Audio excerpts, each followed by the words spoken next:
Tere hommikust, daamid ja härrad! Ma palun meie ette Tallinna Tehnikakõrgkooli prorektori Lauri Peetrimäe.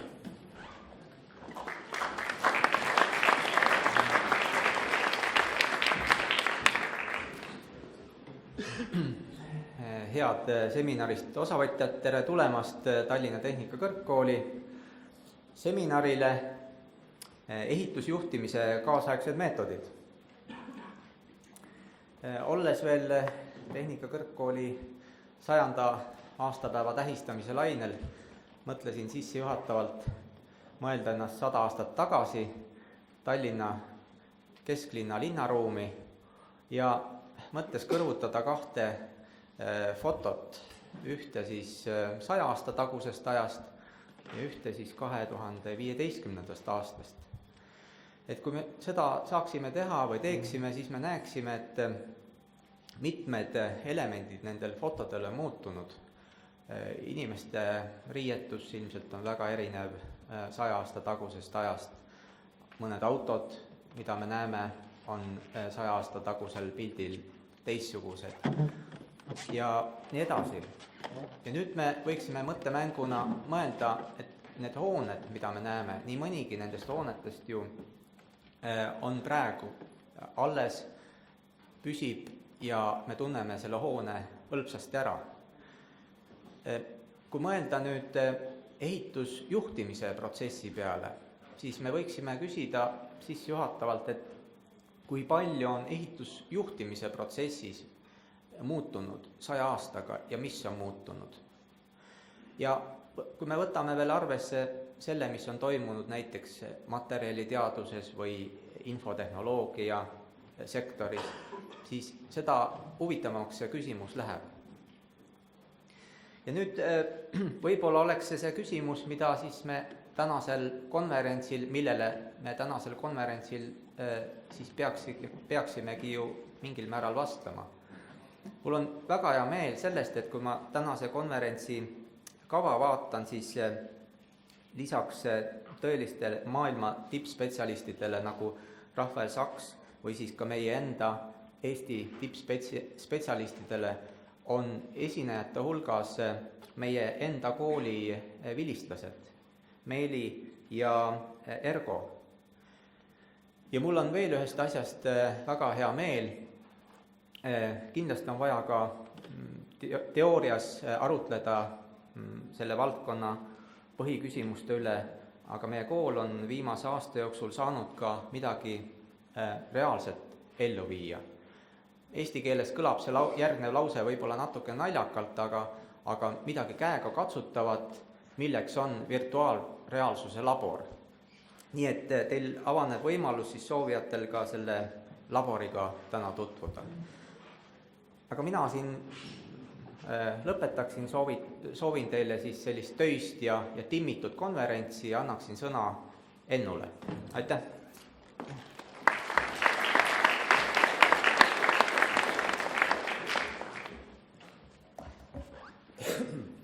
Austatud prorektor, austatud dekaan, head kolleegid nii meie ülikoolist kui ka Tehnikaülikoolist ja Maaülikoolist.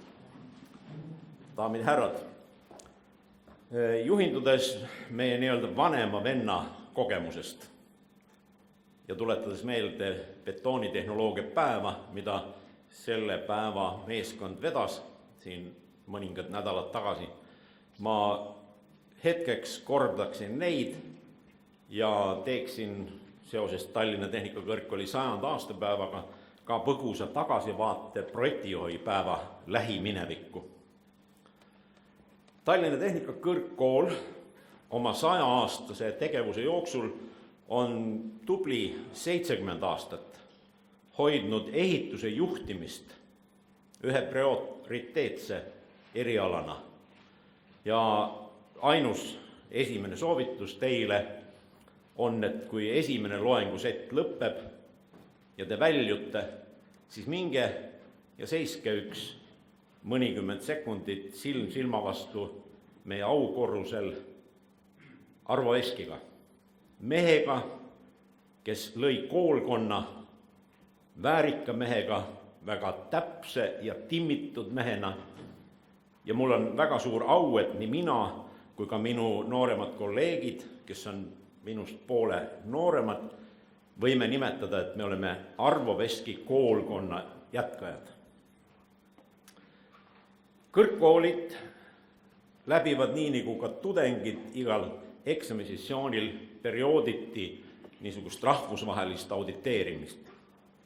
Tallinna Tehnikakõrgkool on saanud ka ehituse valdkonnas väga hea hinnangu ja tavaliselt selle hindamise aluseks on 3 asja.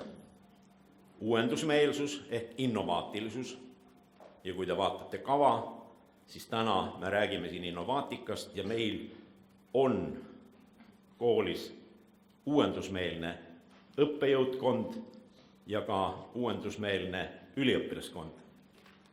Teiseks räägitakse rahvusvahelistumisest ja tõend, et see nii on taas see esimene rida meie ees, kus tõesti siin on maailmamehed koos.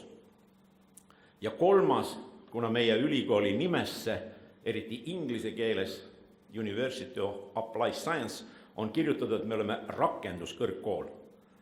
Räägitakse alati sellest, et peab olema väga tihe side elu endaga.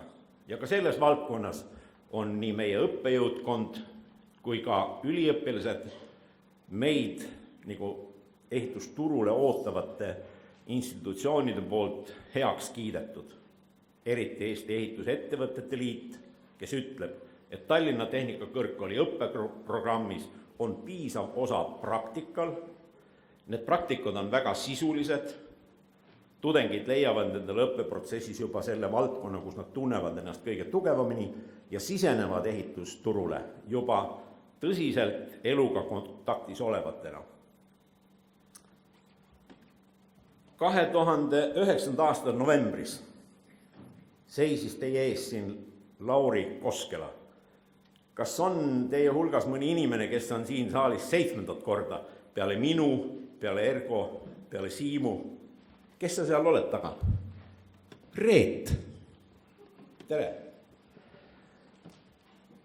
Ja mul on väga hea meel, et nii nagu Lauri, siis me olime eile selle tiimiga, kes siin esimeses reas istub koos ja ütlesime, et me oleme lean team. Ja kui me oleme selles väikeses timmitud ehituse nii-öelda perekonnas, siis sõna Lauri on kõigile selge. Ja mul on väga hea meel, et kui ma ütlen teile Roode, Meeli, Ergo, Aivars, kes kohe tuleb teie keskele, Siim või Margarita, siis täpselt samuti nii, nagu tuntakse Glenni, Meeli õpetajat Ameerikast, Glenn Ballard, või Gregi, Gregory Havelli või Rahvaeli. Lisatakse, et ta on Rahvael Saks või Fritz Kerbauer Saksamaalt. Siis meie perekonnas ei ole vaja lisada perenime, sest kõiki tuntakse juba, sest nad on tegijad. Nii nagu on need eelnimetatud Eesti nimed tegijad. Võib-olla Margaritade jaoks veel värske nägu, aga juba tegija. Mul on väga hea meel, et need 4 nimel, kus ma ütlesin ka perekonnanime, saan ma teile esitada 2 inimest täna jälle meie keskel. Rahvael Saks, Kippersen.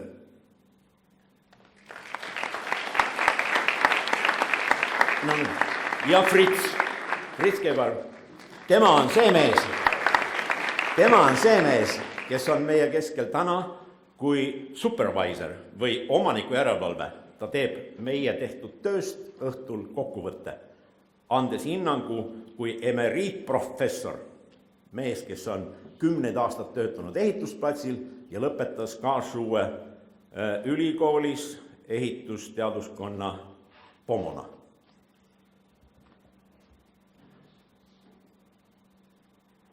Mõte on ainus asi, mis muudab maailma, on öeldud. Täna me võime siis öelda, et mõte, et peaks sündima timmitud ehituse koolkond Eestis, on leidnud vastukaja nii Tallinna Tehnikaülikoolis, Eesti Maaülikoolis ja liin tootmise kõrval õpetatakse juba ka liin ehitust või timmitud ehitust. Ja ma olen täiesti kindel, et see, mida me oleme teinud nüüd alates 2009. aastast, kui me selle teema tänu Euroopa timmitud ehituse grupile tõime Tallinna Tehnikakõrgkooli, on siit ja ka Tallinna Tehnikaülikoolist läinud juba ellu üliõpilasi, kes on konkreetselt selles valdkonnas ka tööd ja leiba saanud. Teie enda käest, head ettevõtete omanikud. Need inimesed, kes on läbinud selle koolituse, juba töötavad selles valdkonnas. Hea sõber Aivars, keda siin meie keskel ei ole, on öelnud mulle alati, Eesti ehituses ei ole juhtimises revolutsioonilist situatsiooni, aga on rahulik evolutsioon. Aga kui me vaatame, mida on teinud meie naabrid, olin möödunud nädala teisipäeval just täpselt nädal aega tagasi Soomes, kus timmitud ehituse ja IPD valdkonnas on reaalselt käivitatud projektide arv tõusnud 2, 3, 4, 10, 20, 35. See niisugune hüperpoolne tõus viitab sellele, et me ei saa siin nurgas jääda üksikuks, meie partnerid Skandinaavias tunnevad seda tehnikat, nad ootavad meie kaaspartnerlust sealpool ja meie asi on teha see asi endale selgeks, ennekõike teile, head tudengid Tallinna Tehnikaülikoolist, Eesti Maaülikoolist.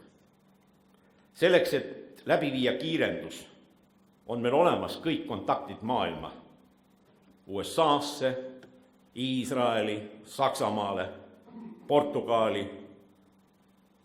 Sina tulid tagasi hiljuti ju Hispaaniast, eks? Kontaktid on olemas. Meil on konkreetsed praktilised võimalused. Mitte ainult rääkida akadeemilises keeles, aga Meeli räägib juba oma tööst konkreetsel ehitusobjektil USA-s. Meil on suurepärased kontaktid arenevate Eesti ehitusmaterjali tootvate, projekteerivate ja ka ehitavate organisatsioonidega. Me saame luua konkreetsed kontaktid praktika jaoks üliõpilastele. Me suudame akadeemiliselt ette valmistada teid, sest need kontaktid, mis meil on ülikoolidega, võimaldavad meie uutel noortel õpetajatel alustada nüüd ka juba inglise keeles kursusid. Margarita näiteks teeb ettevalmistusi, et võtta minult minu kohustused siin koolis üle ja hakata lugema seda distsipliini inglise keeles juba rahvusvahelistele üliõpilastele. EAS on aru saanud, et selle 7 aasta jooksul, mida kõrgkoolid ja ka kiiresti innovaatiliselt liikuvad ettevõtted on teinud uute tehnoloogiate, uute teadmiste toomise praktikasse ja Jüri Rass, kes esineb teie ees, räägib sellest, et meil on eraldatud Eesti ettevõtluse arendamise sihtasutuse poolt spetsiaalne summa raha, millele liidavad ettevõtted ja ülikoolid juurde. Meie tegevust on märgatud riiklikul tasandil ja meie tegevust toetatakse. Ja mis kõige tähtsam, olete teie särasilmad. Anneli, minu hea kolleeg, andis mulle suvel lugemiseks nii paksu raamatu mehest, kes viis Nokia oma kõrgseisu 2000. aastate keskpaigas. Ja see mees kirjutab, kui on vaja ettevõtet viia arengusse, siis ei ole mõtet hakata vanu koeri uuest kausist sööma õpetama. Sellest ei tule mitte midagi. Tuleb võtta noored inimesed, panna nad tegema seda, mida nad kõige paremini oskavad. Valida seda tegema ainult need, kelle silmad säravad. Ja mis kõige tähtsam, nad peavad oskama 10 aastaid koos õppida, sest elu läheb nii kiiresti, et ilma pideva õppeta ei jõua kusalegi. Täna on teie jaoks koolipäev. Daamid ja härrad, kui te olete kirja pannud enda nime, oma isikukoodi, siis antakse teile kohe järgmisel nädalal välja ka väärtpaber. Selle väärtpaberi alusel te saate öelda, et te olete läbinud ühe kursuse. Nüüd aga on minu aeg läbi ja viimane, mis on meil tavaks, ma kutsun teie ette siia selle aasta selle päeva läbiviimise projektimeeskonna. Karel, mehed siia.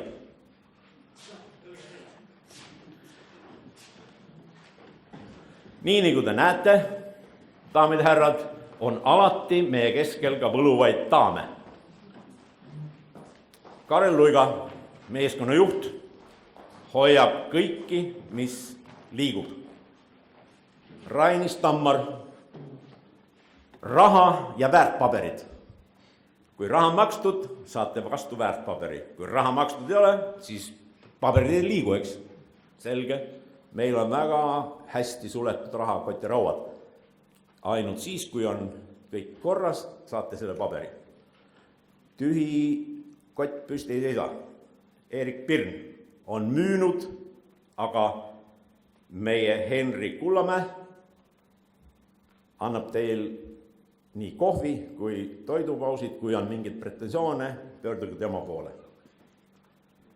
Ja lõpuks, saalis hoiab asju Erko Koor.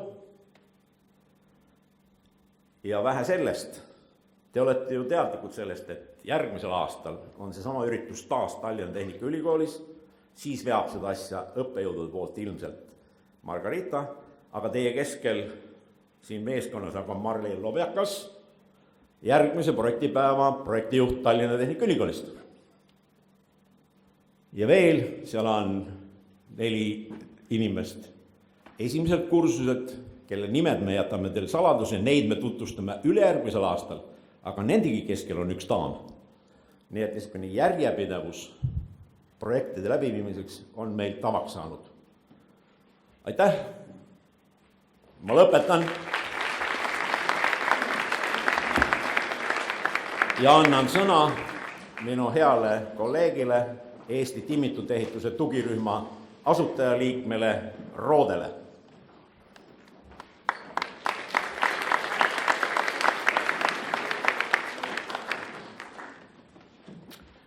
Tere hommikust, poisid ja tüdrukud.